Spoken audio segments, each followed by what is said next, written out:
Эта рабочая неделя выдалась для меня довольно тяжелой, поэтому на выходные я собираюсь как следует отдохнуть. Я выбрал для себя топ самых главных мероприятий этой недели и советую их вам. Можно отправиться на вечеринку «Стиляк». Сегодня модно быть ретро. Как можно вернуться в то время, когда слушали виниловые пластинки и пили газировку за 3 копейки? Клуб 49 дарит вам такую возможность. В эту пятницу в 22:00 вы можете полностью окунуться в атмосферу ретро. А вот любители театра могут посетить Русский драматический театр имени Вахтангова, где в эту пятницу увидят спектакль «За закрытыми дверями», а в субботу пьесу, где девушка, сотворившая чудо, будет рассказывать свои невыдуманные истории.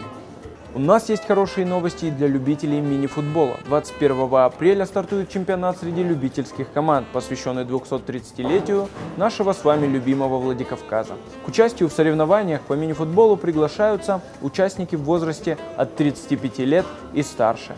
Порассекать по дорогам Санибы вы сможете уже в это воскресенье. Соревнования Джип-спринт Саниба пройдут 20 апреля. Принять участие может любой желающий, имеющий в своем гараже автомобиль колесной формулы 4×4.